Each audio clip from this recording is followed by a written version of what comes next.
Good afternoon, everyone. Today we will be hosting a press briefing to officially announce the Coast Guard's convening of a Marine Board of Investigation into the loss of the Titan Submersible and the 5 people on board. Speaking today will be Commander of the 1st Coast Guard District, Rear Admiral John Mauger, who will give a brief statement on the search and rescue aspect of the response. Since discovery of the Titan sub wreckage marked the conclusion of the search and rescue aspect of this incident, following Admiral Mauger's remarks, Captain Jason Neubauer, Chief Investigator, will also give a statement. The intention of today's press conference is to shed light on the purpose, scope, and priorities of the Coast Guard's Marine Board of Investigation. Questions should focus on the investigation. Any questions outside this scope should be addressed with our District 1 staff following today's press conference. Please limit your questions to 1 per outlet, and we will be ending at 10 minutes. I will now introduce Rear Admiral John Mauger.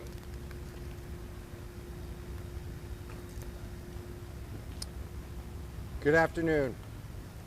Over the past week, the world has followed the story of the sub Titan and the 5 people who perished in the terrible tragedy.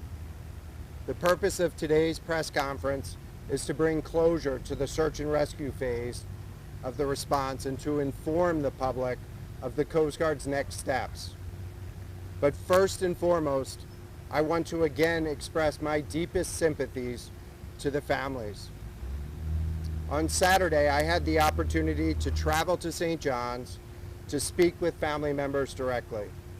For those that I did not have the opportunity to meet with, I extend my deepest condolences on behalf of the United States Coast Guard and the members of the Unified Command.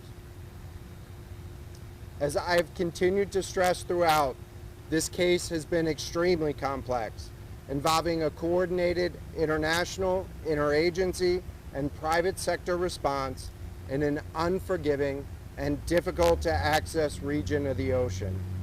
In total, the Unified Command directed 11 surface assets, 5 subsurface assets, 4 air assets, and completed 39 search and rescue sorties totaling almost 13,000 square miles.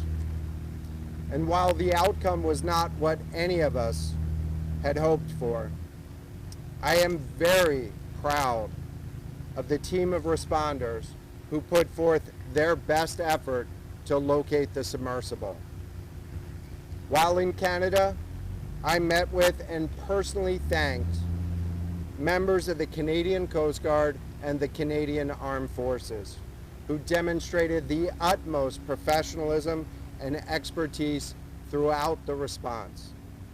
I extended my gratitude to all the professional responders who worked diligently to evaluate all leads, mobilize resources, and maintain hope.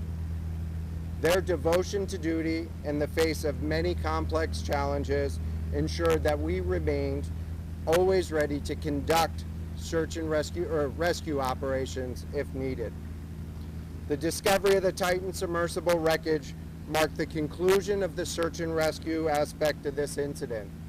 The Coast Guard has officially convened a Marine Board of Investigation into the loss of the submersible and the 5 people on board.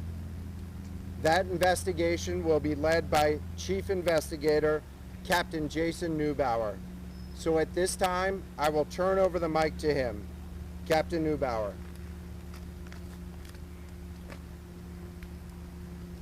Thank you, Admiral Mauger. Good afternoon. Before I discuss the Coast Guard's investigation, I want to express my deepest condolences to the loved ones of the 5 individuals who perished in this tragic incident. My team and myself have been investigating this since we heard the initial reports of the loss of communications, and my entire team wanted to express their condolences also. As a senior investigator, I have witnessed the personal impacts associated with these types of events. And my primary goal is to prevent a similar occurrence by making the necessary recommendations to enhance the safety of the maritime domain worldwide. Upon receiving notification that the submersible Titan had suffered a catastrophic failure with the loss of the 5 lives on board, The Coast Guard declared a major marine casualty and convened a Marine Board of Investigation, commonly referred to as an MBI, on June 23rd. I am serving as the chair for that investigation. An MBI is the highest level of investigation the Coast Guard conducts and enables the U.S. to fully leverage investigative resources Coast Guard-wide and capitalize on an extensive network of cooperative relationships with international maritime administrations and organizations. The MBI is currently in its initial evidence collection phase, including debris salvage operations at the incident site and evidence collection in coordination with Canadian authorities in the port of St. John's, Newfoundland. After the on-scene evidence collection efforts conclude, the MBI will typically hold a formal hearing to gather additional witness testimony and evidence in a setting that is available to the public. During the course of the MBI, the board will first and primarily work to determine the cause of this marine casualty and the 5 associated deaths. The MBI, however, is also responsible for accountability aspects of the incident, and it can make recommendations to the proper authorities to pursue civil or criminal sanctions as necessary. However, any subsequent enforcement activities would be pursued under a separate investigation.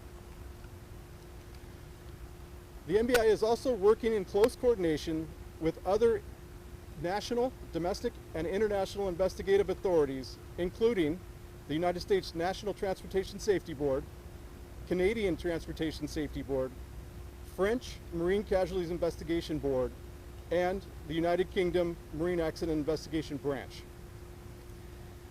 Upon completion of this investigation, the MBI will issue a report to the Commandant of the Coast Guard, Admiral Linda Fagan, with the evidence collected, the facts established, its conclusions, and recommendations. The final report will also be shared with the domestic and international maritime authorities I mentioned and the International Maritime Organization, the IMO, to help improve the safety framework for submersible operations worldwide. I will now take any questions. Thank you. Can you walk us through a little bit about the evidence gathering right now? Have you already begun collecting? And how does that happen? Is it remote vehicles or? The MBI leverages Coast Guard resources nationwide and also our international partners to collectively collect evidence. And right now we do have ongoing operations. I mentioned 2 areas, the on-site at the accident wreckage site. We have an ongoing salvage operation, and we are also currently conducting interviews in the port of St. John's. So you're actually collecting items from the floor? At this time, that is the priority of the investigation, is to recover items from the seafloor. And how do you need to like photograph the site? How do you get a sense of the debris? Sir, we have already mapped the accident site and the field, and so the other factors would be part of the investigation. I don't want to get too deep into the details at this time, sir. And what other organizations beyond the Coast Guard, like other international groups?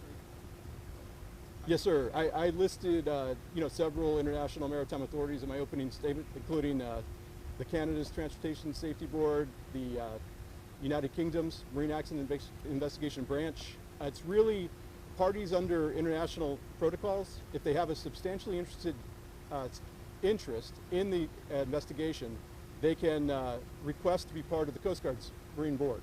And we've accepted that. Often citizenship of the fatalities on board would automatically make that international country or maritime administration a party to a substantially interested state and a party. Sir, let's take another question. Sir, do you have the capability to recover these 5 bodies? And if so, have you communicated that with the family members? We are communicating with family members, and I'm not getting into the details of the recovery operations, but we are taking all precautions on site if we are to encounter any human remains. You put a lot of resources into this. Do you have an estimate on how much this cost you for this whole mission? So, as a matter of U.S. law and Coast Guard policy, the Coast Guard doesn't charge for search and rescue, nor do we associate a cost with human life. We always answer the call. And so the ocean remains an unforgiving environment, and every weekend there are risks that are taken as people go to the water with inadequate safety gear, with inadequate training, or boating while intoxicated. But we still answer the call. We conduct disciplined operations with warranted risk to put our resources and our lives at risk to save others. That's who we are. Do you think that this will, you mentioned this investigation might impact future uses of submersibles. Could you talk about how this could maybe change the risk factor that other people will take? You know, they knew that they were taking a risk when they went into something like this. Do you think this will change regulations on what vessel people use to go into something like this? Certainly that is one of the goals of the MBI. That's an opportunity to learn from the incident and then work with our international partners worldwide to do exactly what you mentioned. Improve regulations or international safety standards so that they have improved oversight over these operations and to prevent a similar occurrence. Do you have an idea how long it will take the investigation? I can't give an estimate this time due to the several of the international investigations going jointly and some of the evidence sharing. You really cannot give a timeline on the investigation itself. We have time for 2 more questions. Is there any plan to release any photographs, any images? Sir, the Marine Board investigation will not be releasing evidence as it's collected out of concern for other investigative parties and the families involved, so that will not be occurring at this time, sir. Today's authority is impounded the Polar Prince over the weekend here. Have you been able to interview folks on that ship as well that belongs to Titan? Interviews are scheduled with crew members from the Polar Prince. Confirm if anything will be brought to the surface yet, how you will do that, and then what the analysis of that debris will be. The salvage operations are ongoing. I'm not going to give the details of what the recovery has been to date, but the resources are on site and capable of recovering the debris. Okay. Thank you. Again, thank you all for being here today. For any further media inquiries regarding the investigation into the Titan Submersible, my staff and I will be available to provide that contact information.